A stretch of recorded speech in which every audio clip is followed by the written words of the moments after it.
Well, hey everybody, this is Don from the Wizard. From Jesus Christ, I'm starting this off with a bang. The vlog of many things. A vlog? The vlog?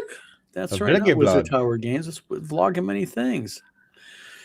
Oh, we shall start roughly today, as they say. At least the frickin' thing is going smooth tonight. Yeah, it worked. But so far, so good. Let's right. Exactly. Yeah. Matt, how you doing? 2 weeks, yes, sir. 2 weeks from the day. That's right. Monday we go and we kind of finalize all the bits and pieces with the venue and do the final walkthrough. And they have the plans for the tables set up, so we got all that good stuff. So that's good. Nice. Yep. 2 weeks until Dan Tesh drives 3.5 hours of WizardCon. Hope your drive is a good one. Yep. Party's starting to go in live. Yeah, Florida's too far to drive. You have to fly up here. I don't blame you. Yeah. Robert, how you doing? Yes, we are live, Mark the Shark. A little bit of a rough start, but we're there. So I want to talk a little bit about freedom of speech in gaming. Kind of an interesting topic, I think, in gaming. That's something we don't really talk about a lot in gaming, but I think comes up off and on in gaming quite a bit. We're going to be talking about some things we're not getting in really detail tonight because of the fact that it's done and over with, but Erik, you just had a lawsuit against you basically thrown out by Ken Whitman. So that's that. And, you know, we've had people like in the gaming sphere, like Zach Smith has filed several lawsuits against other creators, have won. Mm-hmm. And I think that really impacts free speech. I think that impacts people when you know, we have individuals who are so litigious, and even if a lawsuit does not go all the way through, it still has an impact on free speech. We got a very busy chat here tonight, so if I don't get to everybody, my apologies in the very beginning. Excuse me. Yappity. Oh my goodness. Thank you very much for liking both streams. Death Angel Shadow, how you doing tonight? Scott Mulder, how you doing tonight? Yes, in a couple of weeks, 2 weeks from today, we will be at WizardCon gaming, and me and my wife will be stressing and making Scott Mulder stress and all of that. There'll be a lot of puppies at WizardCon. Yes, there will be. We got Jim Kitchen will be running the auction. I got to get with Jim Kitchen this week and go over what we have to auction. So I think Jim is bringing his puppy. Yes. So basically, you know, what is free speech in gaming? I mean, do you know, we all can, you know, you've switched your tenor several months ago, Erik. You've went from gaming news to more gaming help. Yeah, and I mean, there's a number of reasons for that. Yeah, what is the reason for that? Because you and I'm not the only. I did it without. I see bigger channels have done the pivot. Even channels like Dungeon Craft have turned pivoted away from carrying current events in gaming. And that's Professor DM's channel, correct? Yep. Okay. And actually, a few of the other more 5e gaming channels have turned away from reporting on 5e to talking about the actual rules or material for 5e. And one important reason is when you're talking about, like, I talk about BX, procedures, OSR gaming, stuff like that. That's timeless, right? That's not time sensitive. If I talk about an event in current gaming, well, you know, it's new for 48 hours. It's a speck on the radar, right?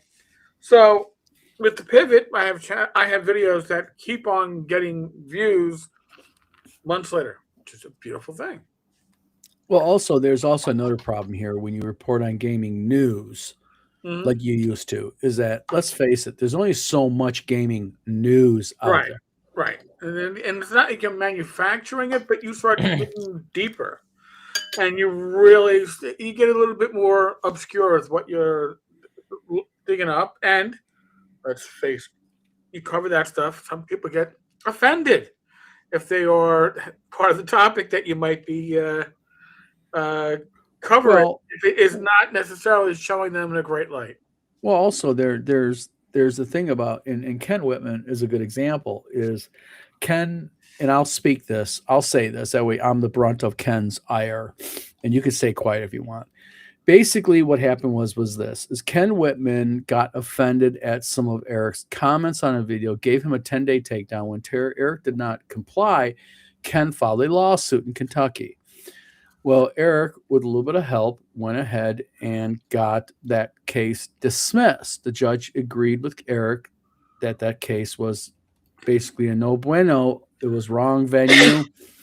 So Ken basically got butt hurt, but Ken's living with his butt hurt. And the thing is that's the problem that vloggers these days have, is with technology now, people can sue easily. And it doesn't matter whether they have a good case or not. Right. It matters if that judge just happens to so agree with you, and you happen to have a judge in Kentucky that agreed with you. But in all fairness, you could have had a judge in Kentucky that said, no, this is the proper venue. And if that would have been the case, it would have been a thing that you would have cost you money. And I think that's the thing with people learn. Because I saw Zach Smith the other day, a person posted a thing about Zach Smith, and they said they were making basically a public retraction, Right. an apology to Zach Smith. And Zach Smith couldn't keep quiet because Zach Smith has to gloat. So Zach Smith went into the comments and basically said, well, yes, because a few people are going, why are you posting this? And Zach Smith says, well, look up the case. And Zach Smith basically said was, you'll see that I'm very good at, filing paper or something to the effect of that. And, what is the effect on free speech for gaming that has? I really think that it has a negative effect on free speech for gaming.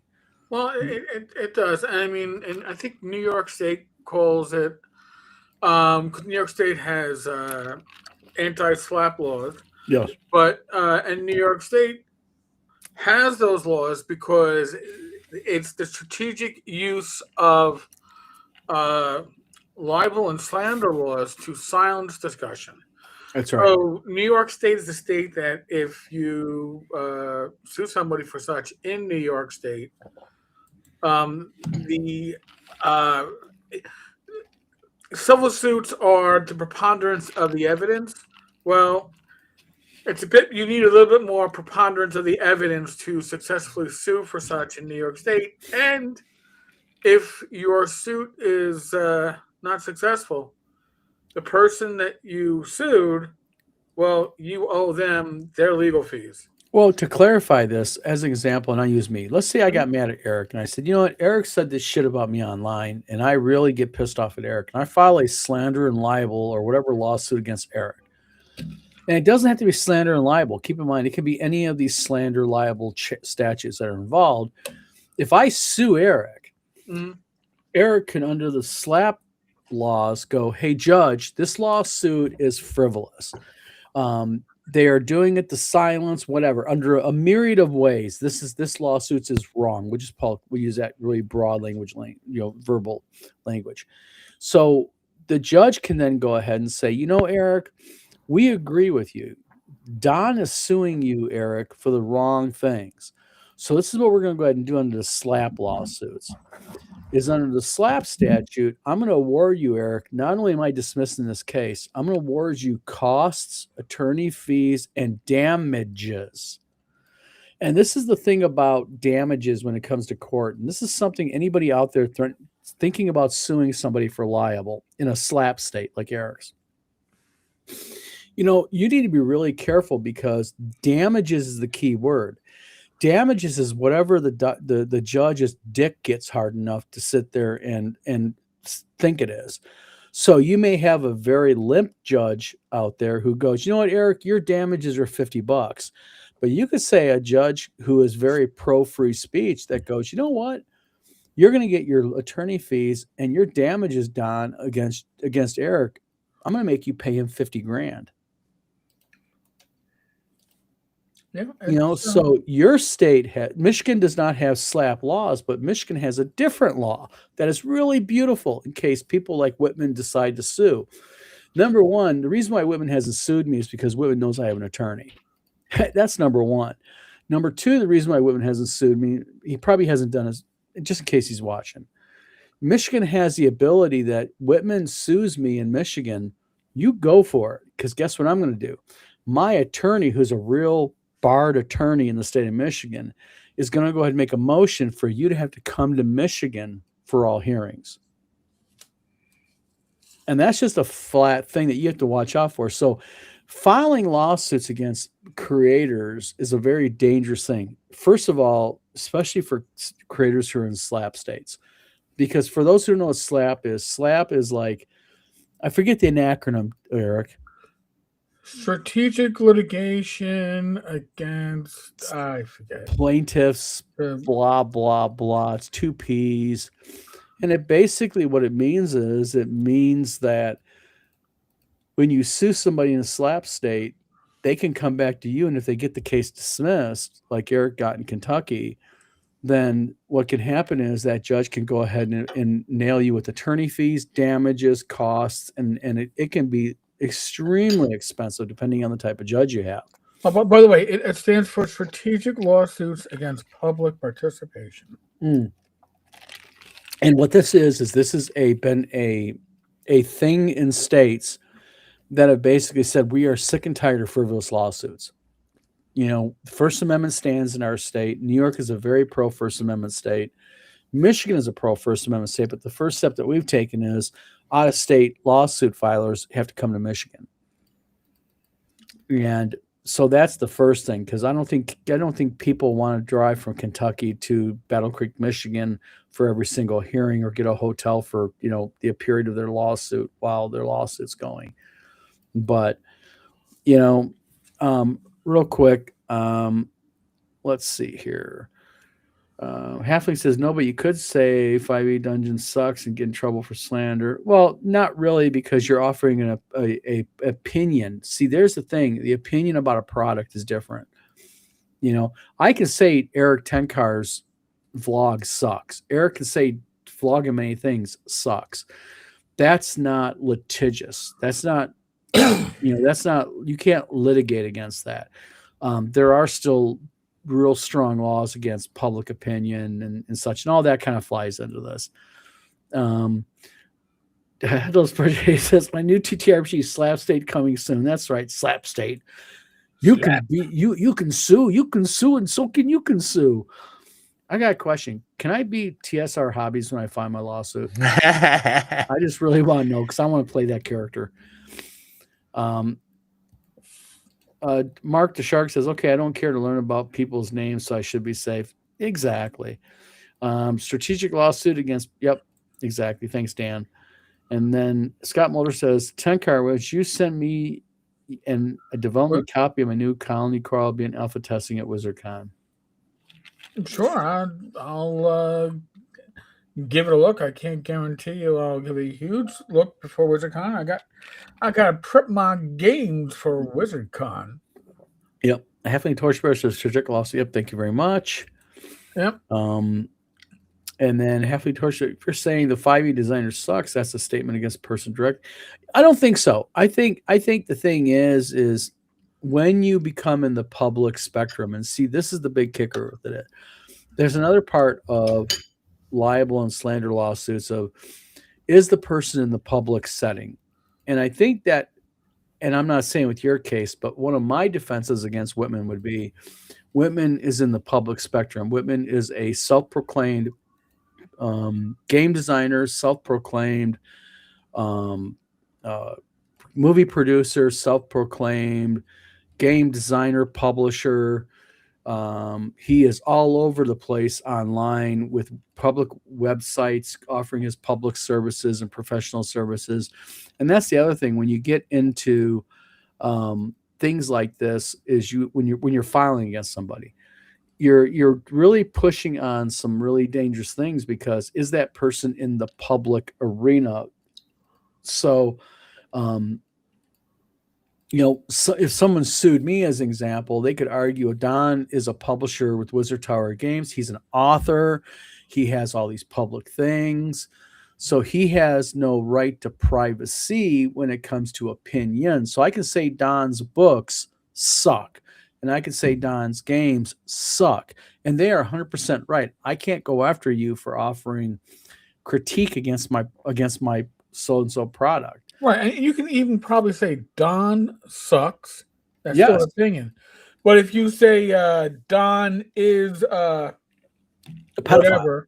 whatever, somebody who violates a certain law, that is no longer opinion. Now you are conflating a supposed fact. Yes. Yes. By the way, for New York State, the anti-SLAPP law of 2020 protects individuals from meritless lawsuits intended to silence free speech on public interest issues. And that covers any communication, online, traditional media, if it issues of public interest, construed broadly, by the way, not narrowly. So if in doubt, it's considered public interest. And see, that's the thing. That's the dangerous term there in that legal opinion. If inferred broadly. And see, when you hear things like that, it's very easy to overlook that if you're mad and you're looking to file and do a reason. And it's sort of like when my attorney told me about a week ago, because she looked up Eric's case and she kind of looked at the judge's opinion and everything. And the judge's opinion, by the way, in Eric's case was very, very brief. It wasn't very, very long at all. It wasn't like a 20-page opinion, nothing on a reporter. But, like she told me, she said, this is the thing that people don't understand is that, when you get mad, you get tunnel vision. And you get online, you start looking at laws. And when you start going to like places like AI for legal opinion, AI does not know the law. AI broadly knows the law. And so what happens is these people, and I'm not pointing out anybody specifically, but what happens is people get mad online and they start to look up laws. They don't look at the laws like an attorney does. An attorney looks very neutrally.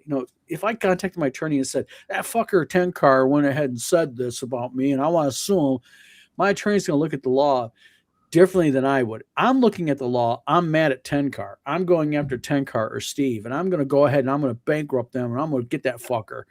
Whereas my lawyer looks at it as, shut up, Don. Shut the fuck up. Let me take a look at this. And she looks at it very narrowly, very, very cleanly, very, very neutrally. And then she comes back and says, you may be mad, but you haven't got a case. Or she may look at me and say, you may be mad, but you got a case, but it's going to cost you a lot of money. Right. It's not feasible. Feasibility, exactly. And I may say, well, I'm going to sue him on my own. And she may look at it and go, are you sure that you want to dally with libel and slander law on your own? Do you know how many nuances are in that? And then you get the danger of, is the person you're suing representing themselves, but they have secretly an attorney in another city helping them with their stuff. And when that happens, then you run into a problem because that person has legal representation, although indirect, and you are just running on ass and anger. Well, and the thing is, too, if you're talking about AI is a great tool.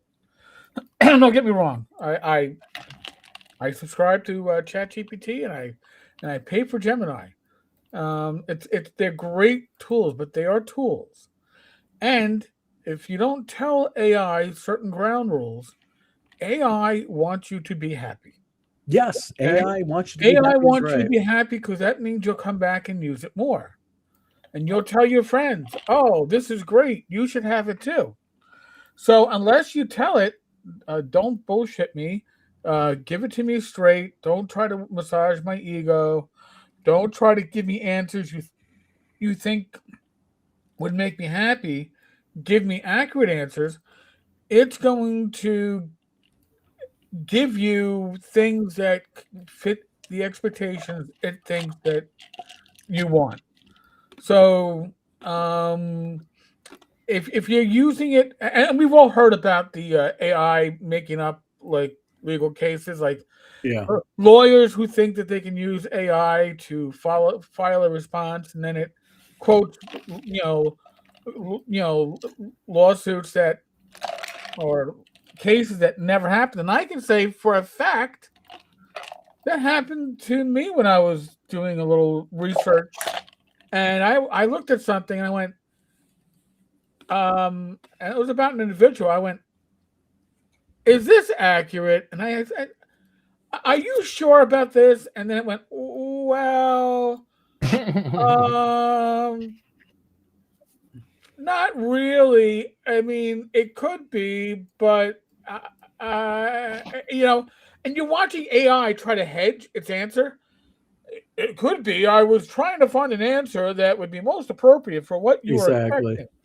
I go, "Did I tell you no bullshit?" Or not? I didn't say no bullshit, but basically, it's like, I'm updating my memory for a proper parameter. I was like, "Oh, Jesus Christ!"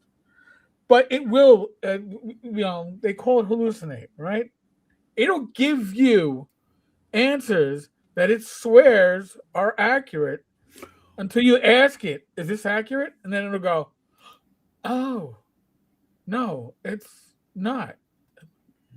But see, that's just it. I mean, I give an example on the women lawsuit. Was kind of interesting. Was in his emails he sent, which is 10-day takedown emails, is he left some of the AI prompts in them,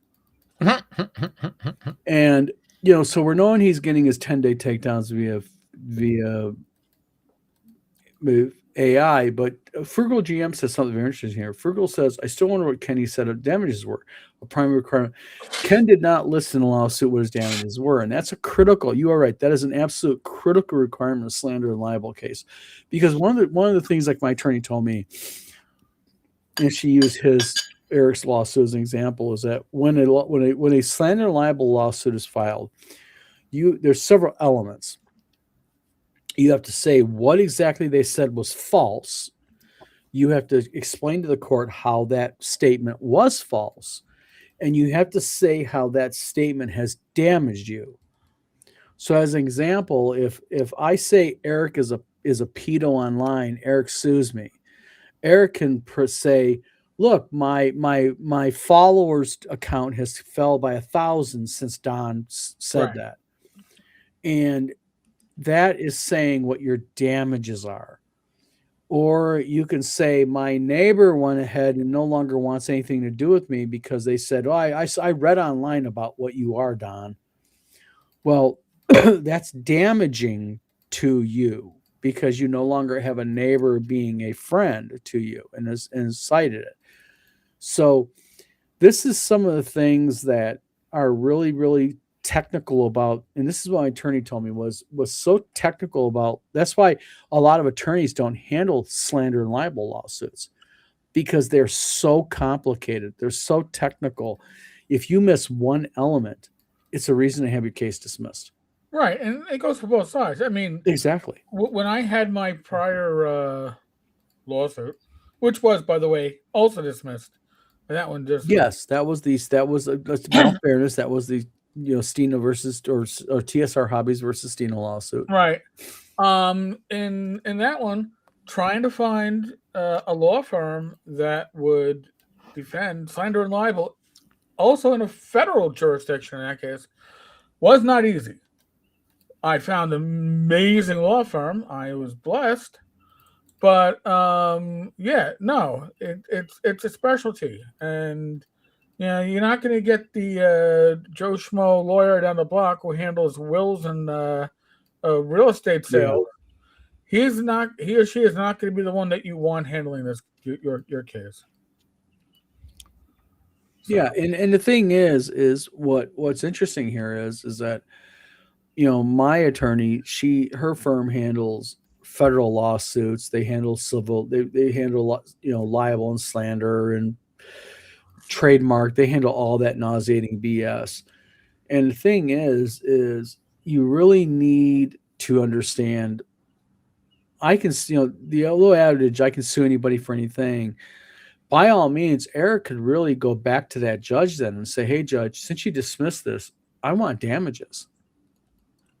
That's if Kentucky is a slap lawsuit. I don't know. If they are, and this is the other thing, is Kentucky a slap lawsuit? I didn't check that, because if it is, then really, then once your case is dismissed in Kentucky, you risk that the defendant can go to the court and say, hey, I want damages.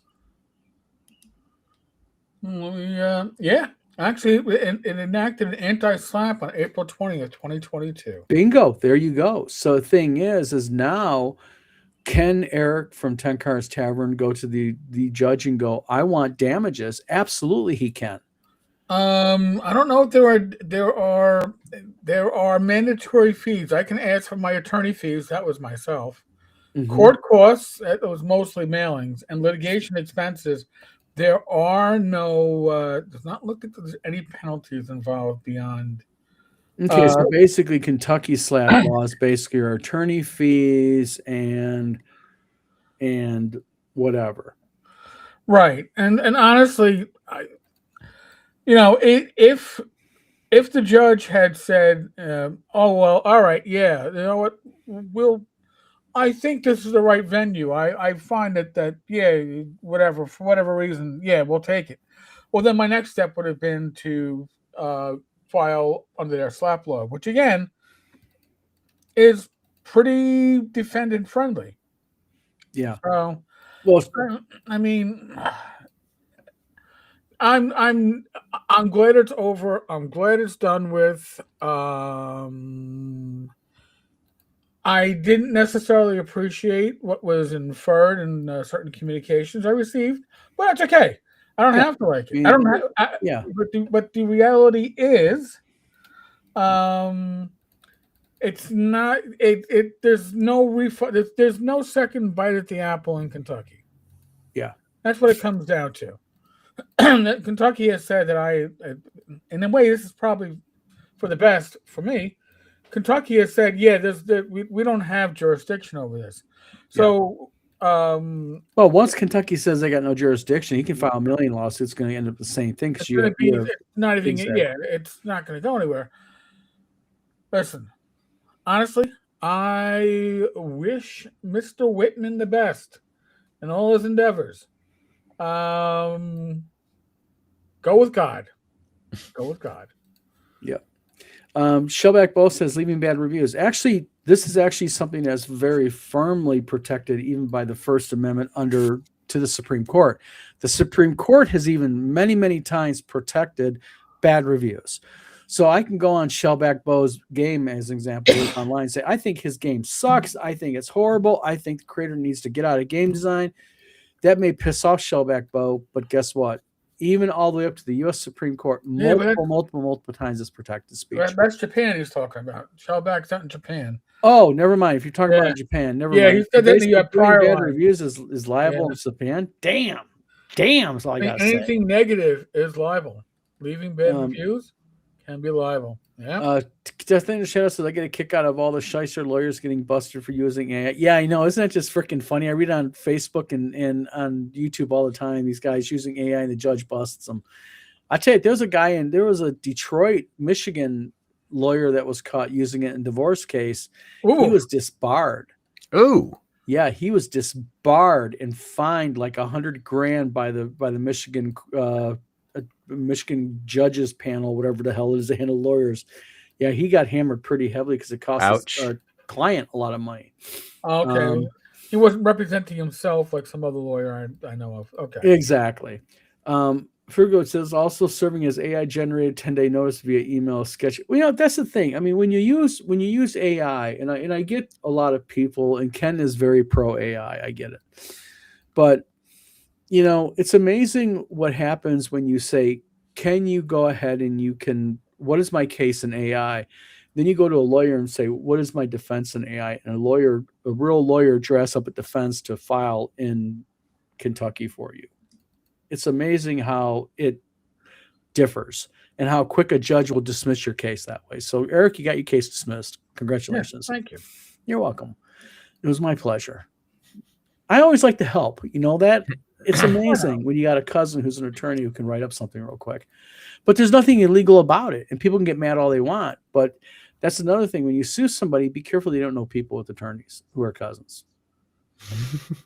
You know, kind of like my cousin Vinny.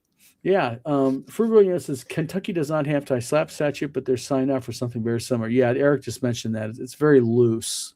It handles only attorney fees. Kezla Baker says, "Dang, I missed a background for one on here, but I always appreciate slandering clankers." Exactly. Showback Boss, I'm surprised Kentuckians are sober enough to be able to sue people. Well, evidently they are. It's insane that you cannot leave bad reviews in Japan. Yeah, Japan's really weird, though. I mean, I noticed that about Japan. Japan's really weird in a lot of things that they do. Like Korea. There's a vlogger in Korea now who is a U.S. vlogger, and his name is Johnny something. Johnny Somali. Oh my God. He was arrested in Korea for giving content that in the United States would be protected under the free speech, but in Korea, which is a no bueno. And I just watched a video the other day about him. I guess his sentencing is coming up April 15th, and it's not looking good. Yeah. Well, part of the reason for that is in Asian countries, saving face is a huge, huge thing, and negative reviews are considered as, hurting someone's public opinion. So yeah, they'll throw you in jail for that, regardless of what you just said is true or not. Yeah, exactly. Yeah. But Johnny Somali stuff, I mean, he hit the harassment that he does would not fly necessarily in the United States. Well, in the United States, the stuff that he does would get his ass whipped on the street. Right, right. And flat off. Right. And, but, and would somebody actually go ahead and file criminal charges? He'd probably get slapped on the wrist with most states' judicial system. Well, probably happening in Jolly Somali in the United States, and no joke, is probably some wife's husband would walk up and kick the shit out of his ass, his little scrawny freaking ass on the street. No, I think that happened to him at one point in one of videos. It did, or even worse yet, probably the Second Amendment would be whipped out on his ass. I know in Michigan, the Second Amendment would be whipped out on his ass. But basically, Frugal says, I know if KW goes, it wouldn't go so well because to slap laws. I mean, I'm sorry. If your judge in your home state says you don't have a case, regardless of how, you don't have a case. Johnny Smiley is going to be growing cabbage for. Oh, absolutely. He is facing a maximum of 15 years. And there's video of him on video going, the judge can suck my, you know what? Judge ain't going to do nothing to me. Fuck that judge. Fuck you, judge, and all this other shit. I'm thinking to myself, yep, the judge is going to get shown that in sentencing. Yep, you're going to go away for a long time. Yep. Especially in Korea. Oh, yeah. So, yeah, Death Angel Shadow, April 15th, we'll come back to this comment, okay? I want to see how well your comment has grown. I think your comment is going to go as good as cabbages in a good year. But Jolly Smiley is an interesting case because Jolly Smiley's not only claimed First Amendment. And in Korea, I watched a video where his argument was defeated instantly and said, we have no First Amendment in Korea. Not like America. Yep. So, you're right, Steve. It's big on saving face over there because there's like videos of him basically going in restaurants and just being a total piece of shit scumbag. And like I said, in America, he did that. He would there'd be video of him being yanked out in the street and just his ass utterly handed to him. What creators like that do is not protected under the First Amendment. And you're right. What he did warrants jail time. And the thing is, I traveled extensively as a young man all over the world, especially with my parents. And I remember one thing my mom and dad used to tell us is it doesn't matter if it's okay in the United States. It doesn't mean it's okay where we're going. And remember, U.S. laws do not protect you in foreign countries. No. You are 100% have to follow their laws. And Jolly Somali ran over to Korea for subs of all things. And he acted like a total buffoon, and he's actually having his ass handed to him. And I'm sorry, but I absolutely love every moment of it because he's one of those annoying fuckers. Yeah. Yeah, he went up against. That's what it was. It was an ex Korean Special Forces guy, and the guy basically did not decide to take his bullshit. And then the police saw after that event, they took him off of jail anyways. That was the hilarious part. He got her ass kicked and he went to jail. Nice. Shellback Bosa, I've watched here in Japan a guy get dragged out of a bar and then get his ass kicked in the street by 2 other guys. Yeah, exactly. Caleb Baker says, could beg for a TLDR of what lawsuit was attempted. Also, hell yeah, Second Amendment. Cabbage farming is punishment in Korea. I guess it is, and I think Johnny Smiley's going to, because I guess they're going after him for hard labor. They want to sentence him to hard labor, and I guess that's cabbage farming. Hey, you know what? He'll learn all about cabbage and how to make kimchi. That's all. Yeah, there you go. I mean, I think he's going to have a great, when he gets out, a good career making that shit. Death Angel Shadows, I sadly am not protected by Basing say. Yeah, exactly. Death Angel Shadows says, honestly, I don't know he'll be able to do cabbage farm because of one of the convictions. I don't know, but I'll tell you what, he is headed to Korean prison. Exactly. He is gone. That guy is freaking gone. I mean, what makes you think you can go to Korea, South Korea, and just think that you can go and act, just for notation, this guy goes to public places and he basically hovers above women because women are very uncomfortable there with men. And he hovers around going, does all this weird shit. And of course, he's got his guy filming it and they're laughing and everything. And she's in distress. The woman is in legitimate distress. She's scared. And I'm sorry that if I walked into a restaurant and seen some cocksucker doing that to one of my daughters, we would find out exactly how good that guy is, because I would drag that guy out as best as I can out to the front of the street, and I would freaking beat the shit out of that guy for doing it to my kid or my wife. And that's the problem, is that he relies upon their modesty and their ability. They're not wanting to get violent over there. Well, guess what? The police evidently are full of his shit. So, yes, kimchi is tasty. Exactly. Tell you this much: if he tried to do that nonsense down in Texas, they'll just be hauling him away in a black bag. And I'm not talking garbage bag either. Well, people like Johnny Smiley are very careful of where they go. Yeah. Well, obviously wasn't careful enough. Well, he thought basically the South Koreans were just a bunch of meek and mild people. He didn't realize that they had a very virile legal thing. Chris Lundgren, how you doing from California? Thanks for coming in.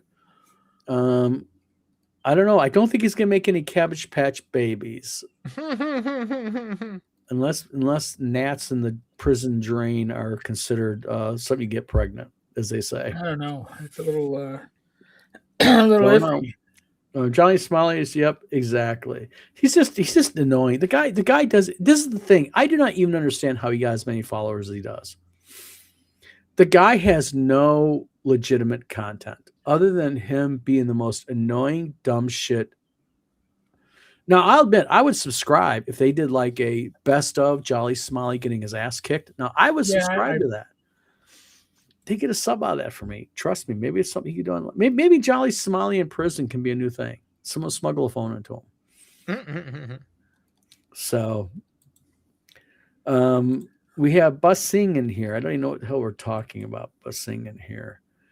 Don, I hear the Call of Cthulhu is the #1 RPG in Japan. I do not know. I don't know. I've heard similar. What's that? I've heard similar. Must be the tentacles. Must be the tentacles. Exactly.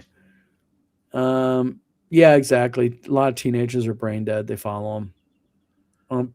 Halfling Torchbearer, go look up Johnny Somali online, JOHNNY on YouTube, and you'll see his prison stuff going on now. His criminal charges are big on the news. There's an American Korean decoy voice.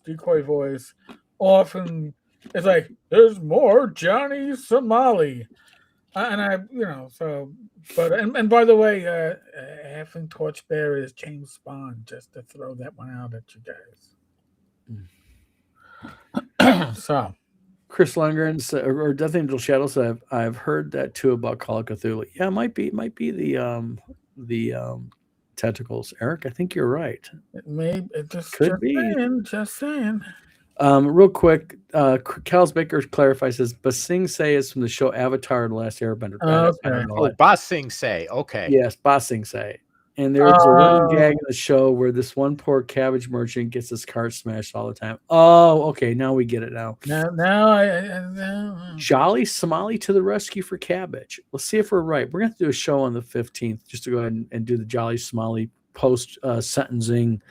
Is Jolly Somali right now having a good time, or is he having a really bad time? Bad time. Well, we should be here the 16th, so that should work out. Yeah, that'll work out. We'll do a follow up for you people closely following the Jolly Somali incident, and we'll go ahead and make sure that that's taken care of for you. Says my friend Tim lives in Japan. He says it's huge there. D&D hardly anyone plays. Must be the tentacles. That's all I gotta say. I think you're right. It's like some Andrew. Yeah, he's like an Andrew Tate type dude, but he's getting justice in there. Tate, I think, I don't know what the status of Tate's stuff in Romania is. I know he was charged with human trafficking and all this other stuff.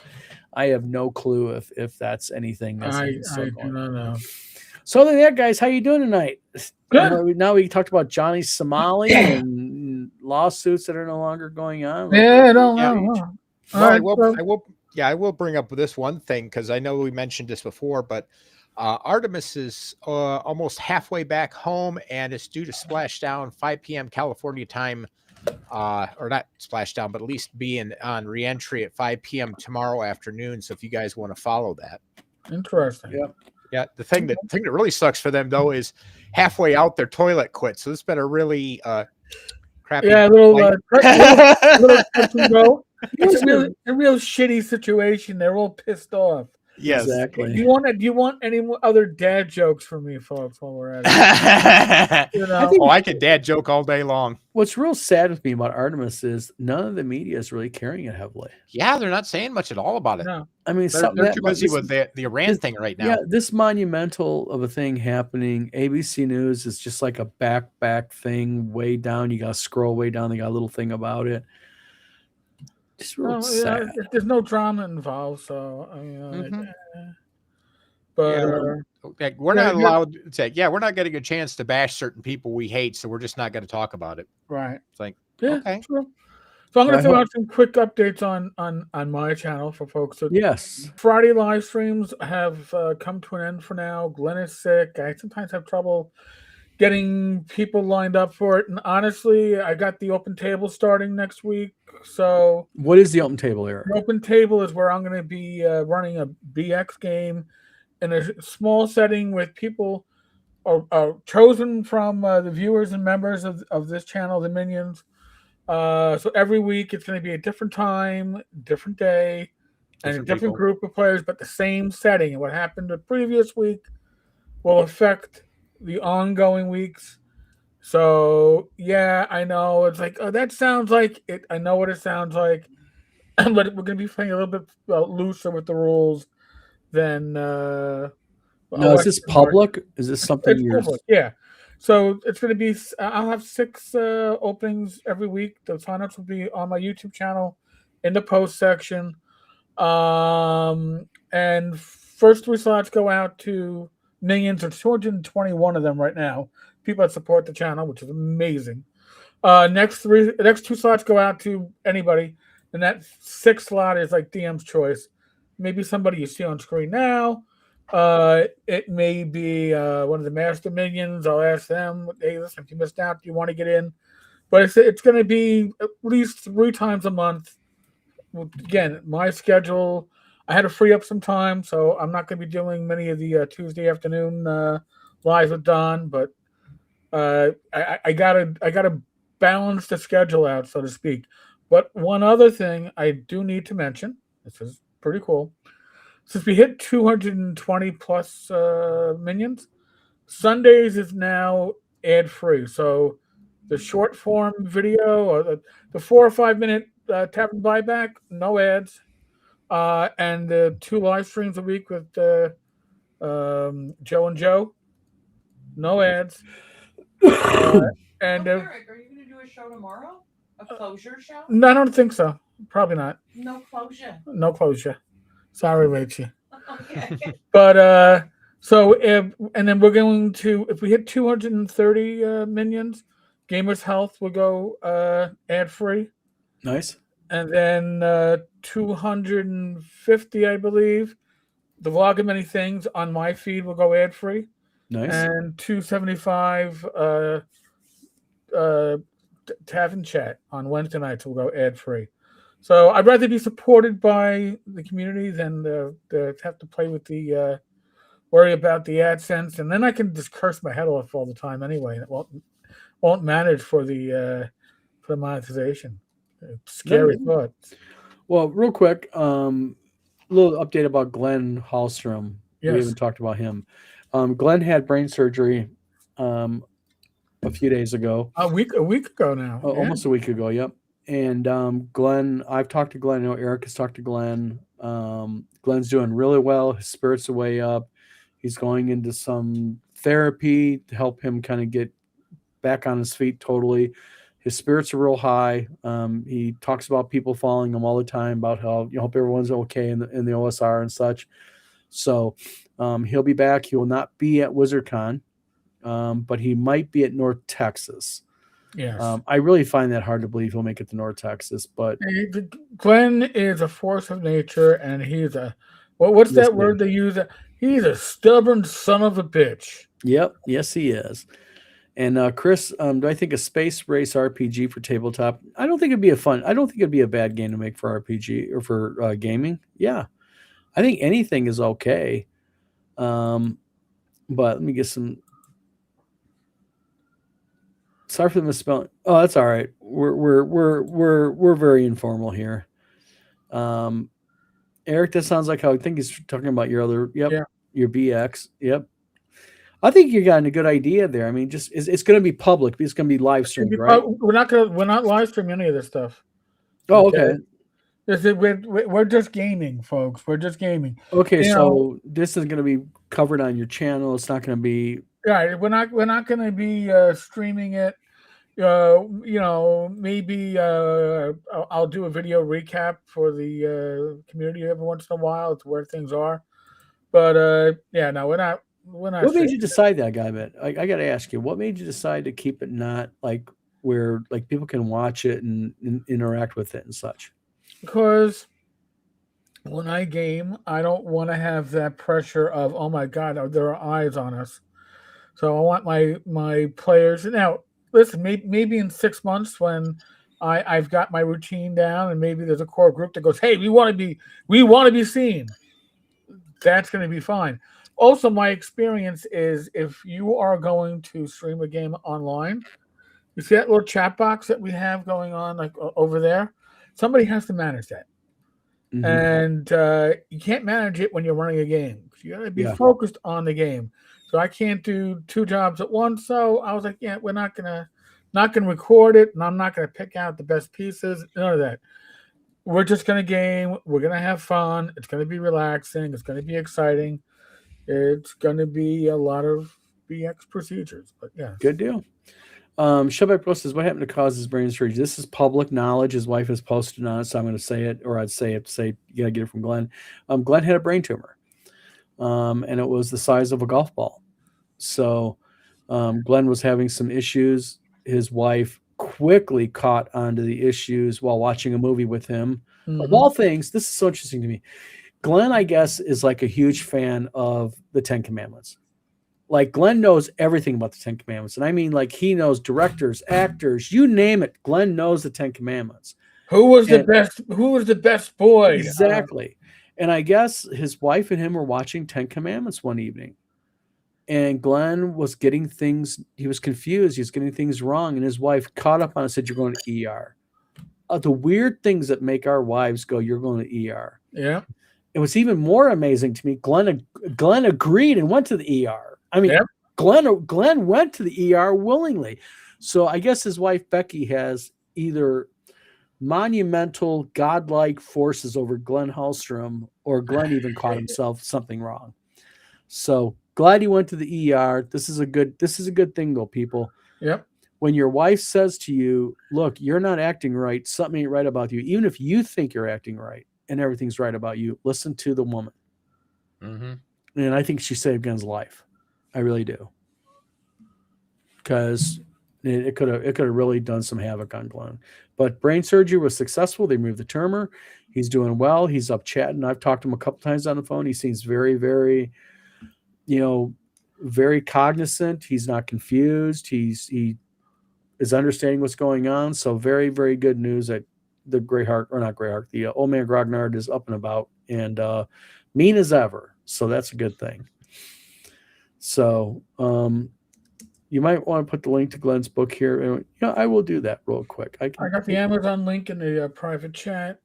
Thank you I don't very have the much. Barnes & Noble, but that's the Amazon.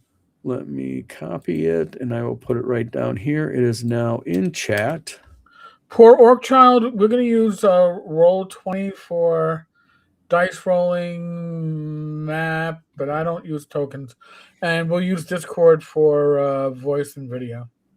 Because Roll20 is always a bit buggy with their voice and video. Gotcha. Eric, what's your thoughts on a BX space-based RPG? How would that work through? What classes, adventure, etc.? Well, we already have White Star out there. White Star is essentially a white box Star Wars influenced RPG. So just changing it more toward BX.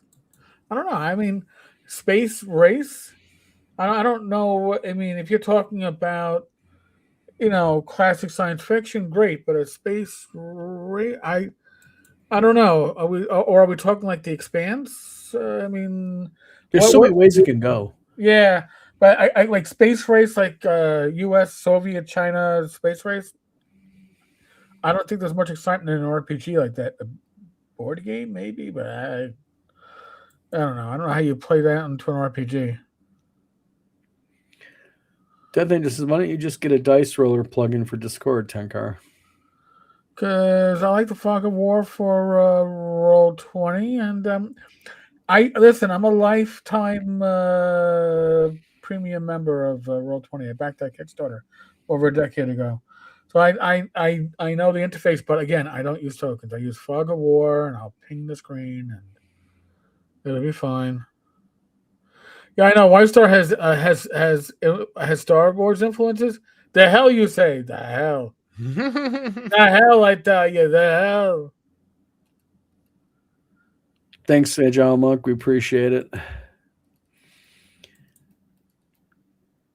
So other than that, it's been kind of quiet this week. Yeah, actually, it just seems really, really quietly, strangely quiet, like a calm before the storm. Yeah, because of that, I've been able to get a whole bunch of writing done on Vessels of Power. I told Don this before the show that I've got another edit pass done on book 2. Book 1's pretty close. I could probably ship that in a couple weeks once I'm ready to go with this. But right now, I'm focusing primarily on getting book 2 completely lined up with book 1, so that there's no plot holes or other little icky, grossy things that, like, I've already had to fix a couple of those in book 2. And book 3 is like initial drafts, so that's going to be gross as all get out. So I've still got to go in and work on that. Once I get 2 and 3 to a comfortable level where I can say, okay, 1 is safe to go, then I'll finish that up and ship that. And I think, when it does eventually come out, you guys are just going to love it, because I've had so much fun with this with this book, and especially with working with Clarence's voice in there, because he is just a riot. So good. We'll have to post links to it when we go back live on this. Mm-hmm. Sebastian Clarence says, BX Space Adventure is not just playing Gamma World or Star Frontiers.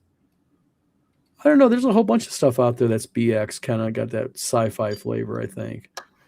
Dan Tesh says, Donald, if I may ask, are there going to be game setups for WizardCon or just signups to con? At this point, we have been battling with that final page for signups to show the games, and we have been absolutely fighting it and are not getting nowhere.